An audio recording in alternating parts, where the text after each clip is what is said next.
Room போட்டு ஒண்ணுமனா இருந்து கஜகஜா பண்றதுக்கு மட்டும் பாய் பெஸ்டி. ஆனா இந்த கல்யாணம் வரும்போது அவனை ஏமாத்திட்டு பெரிய பணக்கார வீட்டு பையனைத்தான் கல்யாணம் பண்ணுவீங்க. என்னங்கடி உங்க நியாயம்? நாம கட்டிக்க போற பொண்ணு தானே அப்படின்னு சொல்லிட்டு நம்பி போன அவனை ஒரு பாய் ஃப்ரெண்ட வச்சு 400 அடி பள்ளத்துல 3 மணி நேரமா அந்த பையனோட உடம்ப தேடுறாங்க. தேடி தேடி கடைசியில அந்த கோட்டையோட சுரங்க பாதைக்கு பக்கத்துல அந்த பையனோட உடம்பு என்ன நிலைமையில இருந்துச்சு தெரியுமா? அந்த பொண்ணுக்கு வேண்டியதெல்லாம் பணம், குடிக்கணும், கூத்தடிக்கணும், நல்லா செலவு பண்ணணும், நல்லா திங்கணும், பணத்துக்காக மட்டுமே பழகி அநியாயமா ஒரு உயிரை பறிச்சிருக்கா. சோ ஒட்டுமொத்த இந்தியாவை கதிகலங்க வச்ச அந்த பையனை கொலை பண்ண அந்த பொண்ணு யாரு? அந்த பொண்ணு எதுக்காக இந்த மாதிரியான ஒரு காரியத்தை பண்ணா? கூட இருந்தது யாரு? அந்த பையனோட உடம்பை எப்படி கண்டுபிடிச்சாங்க? இதுக்கு பின்னாடி இருந்த முக்கியமான காரணம் என்ன? இப்போ அந்த பொண்ணுக்கு என்ன தண்டனை கொடுத்திருக்காங்க அப்படின்ற எல்லாத்தையும் தான் இந்த செய்தியில நீங்க தெரிஞ்சுக்க போறீங்க.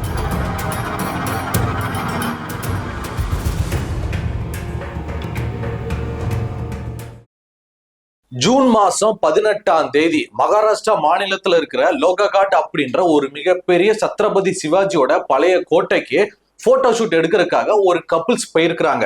அப்படி போட்டோ ஷூட் எடுக்கும் போது அது மிகப்பெரிய 400 அடி உயரத்துல இருக்கிற கோட்டை அப்படின்றதால ஏகப்பட்ட காத்து அடிச்சது. அப்படின்னும் அந்த காத்தோட அழுத்தத்துல என் கூட வந்த என் பாய் ஃப்ரெண்டு 400 அடி பள்ளத்துல விழுந்துட்டா அப்படின்னு சொல்லிட்டு ஒரு பொண்ணு கதறிக்கிட்டே கீழே போயிட்டு அந்த ஏரியா போலீஸ் ஸ்டேஷன்ல கம்ப்ளைண்ட் பண்றாங்க. என்னடா இது, கோட்டையில இருந்து ஒருத்தர் விழுந்துட்டானா அப்படின்னு சொல்லிட்டு போலீஸ்காரங்க திமு வந்து மீட்பு பணியில இறங்குறாங்க. அப்படி 3 மணி நேரம் தேடினதுக்கு அப்புறமா நீங்க பாக்குற இந்த வீடியோல அந்த பையனோட உடம்ப கண்டும் பிடிச்சிட்டாங்க. சோ அந்த பையனுக்கு இறுதி அஞ்சலி எல்லாம் நடத்துறாங்க. இதே சமயத்துல அந்த பையனை இழந்து அந்த காதலி ஸ்டேட்டஸ் எல்லாம் வைக்கிறா, என்ன விட்டு போயிட்டியே அப்படின்ட்டு. ஆனா அதுக்கு பின்னாடிதான் முக்கியமான மர்மம் அடங்கி இருக்குது. அந்த பையனோட இறப்பு சாதாரணமா காத்தடிச்சு இறங்கலங்க, மிகப்பெரிய சதியே நடந்திருக்கு. அது உண்மைதான் அப்படின்ற மாதிரி அந்த பையனோட அப்பா இருக்காரு பாத்தீங்களா, அவர் வந்து போலீஸ்ல கம்ப்ளைண்ட் கொடுக்குறாரு. சார், இந்த மாதிரி என் பையனோட இந்த இறப்புல ஏதோ மர்மம் இருக்கு, நான் அதை ஒத்துக்க மாட்டேன், ஏதோ சம்திங் நடந்திருக்கு, நீங்க கண்டுபிடிங்க அப்படின்னு சொல்றாங்க. சோ போலீஸ்காரங்க அந்த விசாரணையை எடுத்ததுக்கு அப்புறமா பல திடுக்கிடு உண்மைகள் போலீஸ்காரங்களுக்கு தெரிய வந்திருக்கு. அதைத்தான் நம்ம அடுத்தடுத்து தெரிஞ்சுக்க போறோம். அப்பா, தம்பி பசங்களா, இந்த விஷத்தை கக்கிற விஷ பாம்பை கூட நம்பலாம், ஆனா நீங்க போட்டோல பாக்குற இந்த விஷத்தாயொலியை மட்டும் நம்பவே கூடாது. இவளோட பேரு ஷியா கோயல். இவளுக்கு வயசு வெறும் 20 தான். இவ மகாராஷ்டிரா மாநிலத்தை சேர்ந்தவ. இந்த வருஷத்தோட பிப்ரவரி மாசம் இருந்துச்சு பாத்தீங்களா, அந்த பிப்ரவரி மாசம் தான் அதே மகாராஷ்டிரா மாநிலத்துல மிகப்பெரிய கட்டுமான நிறுவனத்தோட ஓனர் பையன் கேத்தன் அகர்வால், நீங்க போட்டோல பாக்குற இந்த பையன் தான். இவருக்கு வயசு 24. இவருக்கு வந்து 2 வீட்டு சம்மதத்தோட பெற்றோர்கள் வந்து பிப்ரவரி மாசம் நிச்சயதார்த்தம் பண்ணிருக்காங்க. சரிங்களா? இதுல என்ன பிரச்சனை அப்படின்னா, நீங்க போட்டோல பாக்குற இந்த ஷியா கோயல் ஏற்கனவே அவ புனேல இருக்கக்கூடிய சேத்தன் பாபுலால் சௌத்ரி அப்படின்ற ஒரு பையன், அவனுக்கு வயசு வரும் 22 தான். இவங்க 2 பேருக்குள்ள ஏற்கனவே லவ் ஓடி இருக்கு. நீ இல்லாம நான் இல்ல தக்காளி, நான் இல்லாம நீ இல்லன்ற மாதிரி லவ். என்ன பண்ணணும், அந்த லவ் வீட்டுல வந்து சொல்லணுமா இல்லையா, இல்லாட்டி மூடிக்கிட்டு கம்முன்னு இருக்கணும். ஆனா அவங்க பெத்தவங்க என்ன பண்ணிட்டாங்க, சரி நம்ம பொண்ணுக்கு 20 வயசு ஆயிடுச்சு, வீட்டுக்கு அடங்காம திரியிறா, அவளுக்கு ஒரு கல்யாண காட்சியை முடிச்சு வைப்போம்னு சொல்லிட்டு நான் ஏற்கனவே சொன்ன மாதிரி அந்த சேத்தன் அகர்வாலை வந்து கல்யாணம் பண்றதுக்கு நிச்சயதார்த்தம் முடிச்சுட்டாங்க. சோ நிச்சயதார்த்தம் முடிச்சதுக்கு அப்புறமாச்சும் வந்து சொல்லணும்ல, அம்மா நான் ஒருத்தனை லவ் பண்றேன், புனேல இருக்கிறான் என் பாய் ஃப்ரெண்டு, எனக்கு இந்த கல்யாணத்துல இஷ்டம் இல்லம்மா, ப்ளீஸ் கல்யாணம் வேண்டான்னு பெத்தவங்க கிட்ட சொல்லணும். அதுக்கு ஒரு தைரியம் வேணும். அந்த தைரியம் இல்லாத இந்த இந்த மாப்பிள்ளை வீட்டுக்காரங்க இருக்குல்ல, அவங்ககிட்டயும் சொல்லணும்ல. 2 பக்கமும் சொல்லாம இவளுடைய காதலை இவளுக்குள்ளேயே பூட்டி வச்சுக்கிட்டான். சோ இந்த மானங்கட்ட அவளுடைய லவர் கிட்ட போயிட்டு, டே இந்த மாதிரி அந்த மிகப்பெரிய தொழிலதிபர் பையனுக்கும் எனக்கும் வந்து நிச்சயதார்த்தம் பண்ணிட்டாங்க, நான் என்னடா பண்ண, எனக்கு அவன் கூட வாழ பிடிக்கலடா, அவன் வேற என்ன லவ் பண்ற டார்ச்சர் பண்றான்டா அப்படி சொல்ல, அதுக்கு அந்த பையனும், இங்க பாரு எனக்கும் தான் பிடிக்கல, நம்ம 2 பேரும் லவ் பண்றோம், அப்படிலாம் உன்னை ஒருத்தனை கல்யாணம் பண்ண விட்டுருமா, இன்னொன்னு நம்ம 2 பேருக்கு அங்க சொல்றதுக்கு தைரியம் இல்ல, நீ என்ன பண்ற, இப்போதைக்கு அவன்கிட்ட லவ் பண்ற மாதிரி பழகு, நடிக்கிற மாதிரி நடி, கொஞ்சம் மாசம் போட்டோம், ஒரு பிளான போடும் அப்படின்னு சொல்லிட்டு இந்த 2 தருதலைகளும் நீங்க போட்டோல பாக்குற இந்த நாய்களும் டீல் பேசியிருக்காங்க. கொஞ்ச நேரம் காலத்துக்கு பழகு அப்படின்ற மாதிரி மாமா வேலை பார்த்திருக்கான். இதுக்கு இடையில பாத்தீங்கன்னா இந்த சேத்தன் அகர்வால் இருக்காரு பாத்தீங்கன்னா, கல்யாண மாப்பிள்ள, அவர் வந்து சாதாரண துக்கடா ஃபேமிலி கிடையாதுங்க, மிகப்பெரிய பணக்கார கோடீஸ்வரர் ஃபேமிலி. சோ நிச்சயதார்த்தத்தையே வேற லெவல் பயங்கரமா பிப்ரவரி மாசம் பண்ணாங்க பாத்தீங்களா. சோ இந்த தம்பதியினருக்கு பாத்தீங்கன்னா டிசம்பர் மாசத்துல உதய்பூர்ல இருக்கிற பெரிய பேலஸ்ல கல்யாணம் பண்ணலாம் அப்படின்னு சொல்லிட்டு கிட்டத்தட்ட 17 கோடி ரூபாய்க்கு மேல செலவு பண்ணி இந்த மாதிரி ரிசப்ஷன் பண்றது, கல்யாணத்துக்கு மண்டபத்தை புக் பண்றது, அது இது ப்ரீ வெட்டிங் போட்டோ ஷூட் எல்லாத்தையும் ரெடி பண்ணி வச்சிருக்காங்க. இவ்வளவு கோடி ரூபாய் செலவு பண்ணது எல்லாமே தன்னோட ஒரே பையன் இந்த கேத்தன் அகர்வால் நல்லபடியா கல்யாணத்தை முடிச்சுட்டு அந்த பிள்ளை கூட சந்தோஷமா இருக்கணும் அப்படின்றதுக்காக தான். பெத்தவங்க அதான நினைப்பாங்க. ஆனா விதி அதுக்கப்புறம் தான் விளையாண்டுருக்கு. இந்த ஷியா கோயலுக்கும் இந்த கேத்தன் அகர்வாலுக்கும் பிப்ரவரி மாசம் நிச்சயதார்த்தம் நடந்துச்சு பாத்தீங்களா. சோ பிப்ரவரிக்கு அப்புறமா மார்ச், ஏப்ரல், மே, ஜூன் சொல்லிட்டு இந்த 4 மாசமா இந்த மவ இவர் கூட கார்ல போறது, சுத்துறது, திங்கிறது, ரூம் போறது, என்ஜாய் பண்றது, நல்லா பணம் காசுன்னு சொல்லிட்டு எல்லா மாவுமே அவங்கள செலவு பண்ண சொல்லிட்டு இவர் ஜாலியா சுத்தி இருக்கா. இது எல்லாத்தையும் தாண்டி ஜூன் 18 இவளோட பிறந்தநாளுங்க. இவ பிறந்தநாளுக்கு அந்த பையன் என்னெல்லாம் பண்ணான் தெரியுமா. சரி, நம்ம கட்டிக்க போற பொண்ணு வருங்கால பொண்டாட்டி வேற, அவளுக்கு பிறந்தநாள் வருதுன்னு சொல்லிட்டு ஜூன் 18 நல்லா ஞாபகிக்கோங்க, ஜூன் 18 சோ நீங்க வீடியோல பாக்குற மாதிரிதான் அந்த பொண்ணுக்கு பொக்கே கொடுக்கறது என்ன, அந்த கார் ரூஃப் திறந்து சர்ப்ரைஸ் கொடுக்கறது என்ன, கேக் கட் பண்ற என்னன்னு சொல்லிட்டு அவ்வளவு அன்பா பாசமா இருந்திருக்காங்க. ஆனா அந்த விஷ பாம்பு இருக்கா பாத்தீங்களா, அவ மனசுக்குள்ள விஷத்தை வச்சுக்கிட்டு இவனை எப்படினாலும் எதனா பண்ணணும், பண்ணிட்டு நம்ம பாய் ஃப்ரெண்ட் கூட ஓடி போயிருன்றதுக்காகவே சிரிச்சு பொய்யா நடிச்சிருக்கா. ஐயோ கியூட், தேங்க்யூன்னு சொல்லிட்டு அந்த மவ கண்ணை பாருங்களேன், முழுக்க முழுக்க பச்சை பொய், பச்சை துரோகம். ஆனா பாவங்க இந்த கேத்தன் அகர்வாலால அதை கண்டே பிடிக்க முடியல. அப்படிப்பட்ட அப்புறாணி பையனா இருக்கா. இவ என்ன மாதிரி நடிக்கிறாளா, என்ன மாதிரி ரியாக்ஷன் கொடுக்குறா ஒண்ணுமே தெரியாம சரி இவரும் நம்பிக்கிட்டே இருந்திருக்காருங்க. சோ ஜூன் 18 சாயந்தரத்துக்கு மேலதாங்க இந்த பையனோடக்கு உயிர் பிரிஞ்சிருக்கு. ஜூன் 18 இந்த ஷியா கோயல் இவளோட பிறந்தநாள், சரிங்களா. ஆனா அதுக்கு ஒரு நாளைக்கு முன்னாடியே தன்னோட அந்த பாய் ஃப்ரெண்ட் கேத்தன் பாபுலால் சௌத்ரி இருக்கான் பாத்தீங்களா, அவனுக்கு போன் பண்ணி டே இந்த மாதிரி என்னை கட்டிக்க போறேன் வந்து அங்க கூப்பிடுறான்டா, இங்க கூப்பிடுறான்டா, பர்த்டேக்கெல்லாம் கேக் கட் பண்ண கூப்பிடுறான்டா, நான் என்னடா பண்ண அப்படி கேட்டதுக்கு, ஒன்னும் பிரச்சனை டார்லிங், நீ போயிட்டு வா, கேக்கு கட் பண்ற மாதிரி கட் பண்ணு, அவன் செலவுக்கு பணம் கொடுத்தா எல்லாம் வாங்கி வச்சுக்க, அவனை உன் பிறந்தநாள் அன்னைக்கு முடிச்சு விட்டுலாம். அவனை நீ என்ன பண்ற, நம்ம ஊர்ல இருக்கிற அந்த லோககாட் அப்படின்ற ஒரு மிகப்பெரிய சத்ரபதி சிவாஜி கோட்டை இருக்கு பாத்தியா, அங்க கூட்டிட்டு வந்துரு, 400 அடிக்கு கூட்டிட்டு வா, நானும் அப்படி இப்படி கூட வந்துடுறேன், அவனை முடிச்சு விட்டலாம், அவனை முடிச்சுட்டு நம்ம வேற என்ன ரீசன் சொல்லிட்டு நம்ம 2 பேரும் கல்யாணம் பண்ணிக்கலாம் அப்படின்னு சொல்லிட்டு ஒரு மட்டமான கேவலமான, இதெல்லாம் பண்ணா எப்படியோ போலீஸ் கிட்ட மாட்டிப்போம் அப்படின்றது கூட தெரியாத மாதிரி பிளான் பண்ணி அதுக்கப்புறம் தாங்க நான் ஆல்ரெடி சொன்ன மாதிரி ஜூன் 18 இந்த பிறந்தநாள் அதுன்னு செலிப்ரேட் பண்ணிருக்காங்க. சோ இவங்க 2 பேருமே பிளான் பண்ண மாதிரி அந்த கேத்தன் அகர்வாலை வந்து இந்த பொண்ணு வந்து டார்லிங் நம்ம கேக்கெல்லாம் கட் பண்ணிட்டு எனக்கு நிறைய செலிப்ரேஷன் கொடுத்தீங்க, ஹாப்பியா இருந்துச்சு, எனக்கு அந்த கோட்டைக்கு போகணும்னு ஆசை, என்னை கூட்டு போறீங்களா, நம்ம அங்க போயிட்டு ப்ரீ வெட்டிங் போட்டோ ஷூட் எடுக்கலாம்னு சொல்லிட்டு இந்த கேத்தன் அகர்வாலை நம்ப வச்சு ஏமாத்த வச்சு கூட்டு போயிட்டா. இதுல கொடுமையிலும் கொடுமை என்ன தெரியுமா, இந்த ஷியா கோயல் இருக்கா பாத்தீங்களா, அவ பாய் ஃப்ரெண்ட தன்னை கையோட கூட்டு வந்துட்டா. கூட்டு வந்து இந்த மாதிரி கட்டிக்க போற பையன்கிட்ட இவர் என் ஃப்ரெண்டு, இவர் போட்டோ ஷூட் எல்லாம் ஹேண்டில் பண்ணுவாரு, இவரை கூட வரட்டும் அப்படின்னு சொல்லிட்டு நம்பி கூட்டிட்டு போறா. அப்படி முன்னாடி டிரைவர் ஓட்ட, பக்கத்துல வந்து இந்த கேத்தன் அகர்வால் உட்கார, பின்னாடி இவங்க 2 பேரும் உட்காந்துக்கிட்டு முடிச்சுக்கலாம் போறோம், போயிட்டு தொல்லை விடணும் சரியா அப்படின்னு மாதிரி பிளான் பண்ணிட்டே வர்றாங்க. இது எதுவுமே தெரியாம இந்த பையன் கார்ல போயிட்டே இருந்திருக்காங்க. சோ எப்பயும் போல அந்த கோட்டைக்கு போயிட்டாங்க, 400 அடிக்கு மேல போயிட்டு போட்டோ ஷூட் எல்லாம் எடுத்துக்கிட்டு இருக்காங்க. கீழே டிரைவர் வெயிட் பண்ணிட்டு இருக்காரு, சரிங்களா. சோ 400 அடி கோட்டைக்கு மேல இந்த 3 பேர் தான் இருக்கிறாங்க. அப்பதான் இந்த 2 நாதாரிகளோட பிளானே ஸ்டார்ட் ஆயிருக்கு. அப்படி போட்டோஸ் எடுத்துட்டு இருக்கும் போதே இந்த பொண்ணோட பாய் ஃப்ரெண்ட் இருக்கான் பாத்தீங்களா, அந்த சேத்தன் பாபுலால் சௌத்ரி, அவன் வந்து நேரா விறுவிறுன்னு வந்து 2 பேருமே சேர்ந்து இந்த பையங்க கல்யாணம் பண்ணிக்க போற அந்த மாப்பிள்ளை பையனை பிடிச்சு தள்ளி விட்டாங்க. 400 அடிக்கு மேல இருந்து அந்த பையன் விழுந்தா அவன் உடம்பு என்ன ஆகும், உடம்பு என்ன எனக்கு சொல்லவே முடியல, அந்த அளவுக்கு அவனோட உடம்புலாம் ஃபுல்லா செதஞ்சு போச்சு. எல்லாத்தையும் முடிச்சதுக்கு அப்புறமா இவ ஆக்டிங் மேல ஸ்டார்ட் பண்றா, முடிச்சாச்சு எல்லாம் முடிச்சாச்சு, யாரும் பாக்கல, ஓகே யாரும் பாக்கலன்னு சொல்லிட்டு நேரா அழுதுகிட்டே கீழே வர்றா.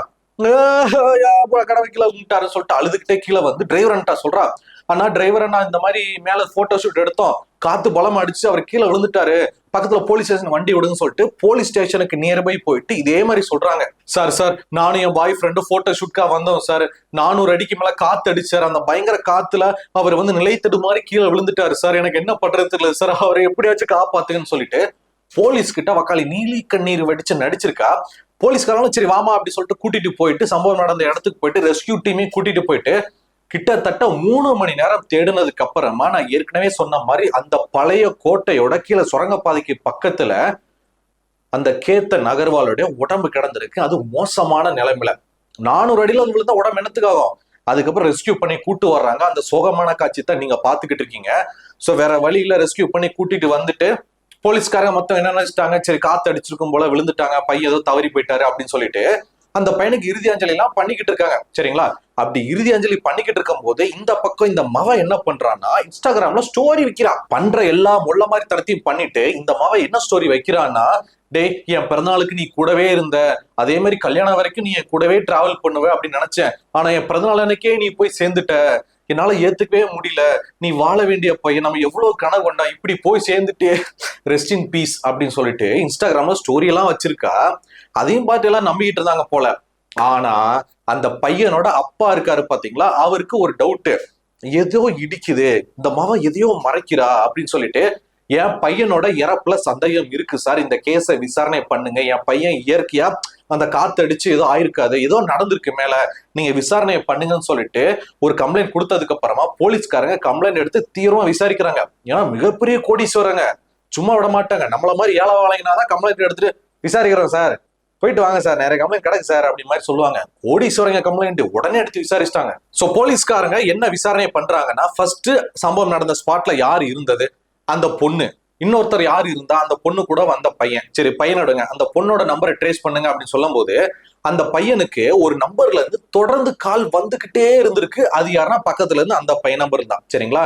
அண்ட் அதுக்கப்புறமா ஒரு சில தடயங்கள் சரி, அங்க இருந்த நெட்வொர்க்கும் சரி, சில பேர்கிட்ட விசாரிக்கும் போதும் சரி, அந்த பொண்ணையும் உட்கார வச்சு கிடுக்குப்பிடி விசாரணையை பண்ணும் போதுதான் தெரிய வந்திருக்கு, அந்த பொண்ணு உளறிட்டான். ஏன்னா போலீஸ்காரன் உட்கார வச்சு என்ன நடந்துச்சு உண்மையை சொல்லு, இல்ல அவன் சொல்லிட்டான், இல்லையா அவன் ஒத்துக்கிட்டானே அப்படி இப்படின்னா கிடுக்குப்பிடி விசாரணை பண்ணுவாங்கல்ல, அதுல வந்து உளறிட்டான், சார் நான் தான் சார் தள்ளி விட்டேன் அப்படின்னு. எதுக்குமா தள்ளி விட்ட அப்படின்னு கேட்டா அந்த மவ அதுக்கப்புறம் தான் சொல்றா, சார் என் கூட வந்தாமலா சார் அந்த சேத்தன் பாபுலால் சௌத்ரி, அவனும் நானும் தான் சார் லவ் பண்றோம், எங்க லவ் வீட்டுல சொல்றதுக்கு எங்களுக்கு பயம், நாங்க பாட்டில் லவ் பண்ணிட்டு ரூம் லாட்ஜும் சுத்திட்டு இருக்கும் போது எங்க அப்பா அம்மா வந்து இந்த பணக்கார வீட்டு பையனை வந்து நிச்சயதார்த்தம் பண்ணிட்டாங்க, அந்த நிச்சயத்தை கெடுக்க எனக்கு மனசு இல்ல, எனக்கு சொல்றதுக்கும் தைரியம் இல்ல சார், என் ஆள்கிட்ட போய் கேட்கும் போது அவன் தான் சொன்னா, நீ கொஞ்ச நாள் காலத்துக்கு பழகு, ஒரு கட்டத்துக்கு மேல டைம் வரும்போது சொல்றேன், அவனை வந்து முடிச்சு விட்டலாம் சொன்னாரு சார், நான் அதுக்கேத்த மாதிரிதான் சார் பண்ணிட்டேன், இதான் சார் நடந்துச்சு சொல்லிட்டு அசால்ட்டா சொல்றா. சோ அந்த பொண்ணு கிட்ட இருந்து எல்லா வாக்குமூலத்தையும் வாங்கினதுக்கு அப்புறமா அந்த பொண்ணையும் அந்த பொண்ணு கூட சேர்ந்து உடந்தையா இருந்து அந்த பையனை தள்ளி விட்ட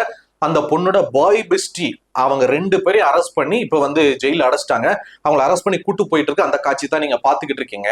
இதுக்கு இடையில பாவம் அந்த பையனை பறிகொடுத்த அப்பா அம்மா என்ன சொல்றாங்கன்னா, ஒரே ஒரு வார்த்தை, அங்கிள் இந்த மாதிரி உங்க பையனுக்கும் எனக்கு நிச்சயம் பண்ணிருக்கீங்க, எனக்கு அது பிடிக்கல, கல்யாணத்துல உடன்பாடு இல்ல, நான் வேற பையனை லவ் பண்றேன்னு சொல்லி தான் நாங்க டிராப் அவுட் பண்ணிருப்போம் சார், எங்களுக்கு இன்னும் பொண்ணுக்கா பஞ்சம், நாங்க கோடீஸ்வரங்க, இந்த பொண்ணு இல்லாட்டி இன்னொரு பொண்ணு தேடி கண்டுபிடிச்சு போயிருப்போம், அந்த பொண்ணு நாங்க ஃபோர்ஸ் பண்ண மாட்டோம், சொல்லலையே அவ அப்படின்னு சொல்லிட்டு பாவங்க பையனை இழந்துட்டு அவங்க கதறிக்கிட்டு இருக்காங்க. இது வட இந்தியால மட்டும் இல்லைங்க, நம்ம தமிழ்நாட்டுல கூட நிறைய பெண்கள் பண்ற தப்பு இதேதான்.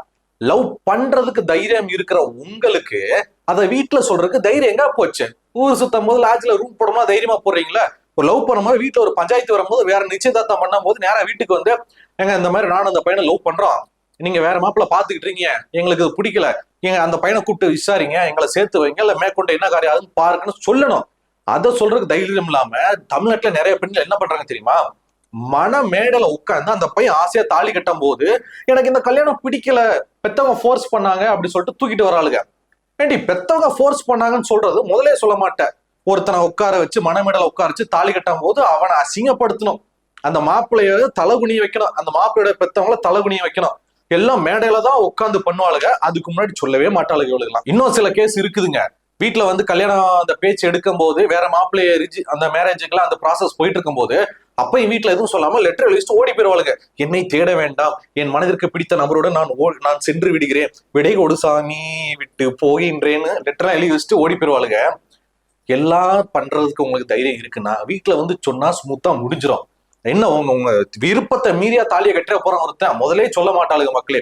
சோ தமிழ்நாட்டுல நிறைய குடும்பங்கள் வந்து மான மரியாதை இழந்துட்டு போறதுக்கு இந்த மாதிரி தைரியமே இல்லாம கோலத்தனமா லவ் பண்றாளுங்க பாத்தீங்கன்னா ஒரு சில பெண்கள் அவங்கதான் இந்த மாதிரிலாம் பண்றாங்க. சோ இந்த கேஸை பொறுத்த வரைக்கும் அந்த ஷியா கோயல் இருக்கா பாத்தீங்களா, அந்த பொண்ணு வந்து அந்த புனே பையனை லவ் பண்ணது தப்பு இல்ல, இவங்க 2 பேரும் லவ் பண்ணதும் தப்பு இல்ல, இவங்க லவ் பண்ற விஷயம் வீட்டுக்கு தெரியாமையே இந்த 2 ஃபேமிலிஸ் வந்து கல்யாணம் அந்த நிச்சயம் பிளான் பண்ணாங்க பாத்தீங்களா, அதுவுமே தப்பு இல்ல. சரிங்களா? ஏதோ ஒரு சுச்சுவேஷன் அது நடக்குது.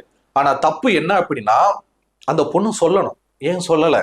கிட்டத்தட்ட 4 மாசமா ஒரு பொட்டு கூட வாயை திறக்காம இந்த பையன் கூட சுத்துறது, கேக்கு திங்கிறது, ஹோட்டல்ல திங்கிறது, ரூம் போறது, சொகுசு கார்ல என்ஜாய் பண்ற எல்லாத்தையும் தின்னு உடம்ப வளர்த்தவ கடைசியில இப்படி பண்ணிட்டா. இப்ப என்னன்னா இவளுக்கு எவ்வளவு வருஷம் தண்டனை கொடுப்பாங்கன்னு சொல்லிட்டு நமக்கு நல்லாவே தெரியும். ஒரு மிகப்பெரிய ஒரு பிளான் இது சரிங்களா, உள்ள வச்சு கும்பி எடுக்க போறாங்க. இதுக்கு முதலே சொல்லியிருந்தா இவ வாட்டுல செவனன்னு வெளில கிடந்திருப்பா பாத்தீங்களா. சோ இவங்க 2 பேருக்குமே 20 வயசு 24 வயசா, இதெல்லாம் சின்ன சின்னதுங்க. சோ இதுங்களுக்கு சுயமா முடிவெடுக்க தெரிய வக்கில்லாத பயலுக இந்த மாதிரி ஒரு விஷயத்த பண்ணி கடைசி வரைக்கும் ஒரு ஜெயிலுக்குள்ள இருக்க வேண்டியதா நிலைமை இப்படிதான் நடந்திருக்கு. சோ நீங்க சொல்லுங்க மக்களே, இந்த செய்தியை பத்தின உங்களுடைய கருத்துக்கள் என்ன? நான் ஏற்கனவே சொன்ன மாதிரி இந்த லவ் பண்ற விஷயத்தையும் லவ்வர் பத்தின விஷயங்களையும் வீட்டுல சொல்றதுக்கு பயம் இல்லாம ஓடி போறது, கடைசி நேரத்துல வேற ஒரு பையன் பக்கத்துல உட்காந்து தாலிக்கிட்ட வரும்போது எனக்கு இந்த கல்யாணம் பிடிக்கல, நான் வேற ஒரு பையன் லவ் பண்றேன் அப்படி சொல்லிட்டு அவங்க அசிங்கப்படுத்துன்னு சொல்லிட்டு இந்த மாதிரியான சில்லற வேலைகள் பாக்குறாங்க பாத்தீங்களா. அந்த ஒரு சில பெண்களை பத்தின உங்களோட கருத்துக்கள் என்ன அப்படின்றதா பாலாவையனுடன் சேர்ந்து கீழே கமெண்ட்ல தெரியப்படுத்துங்க.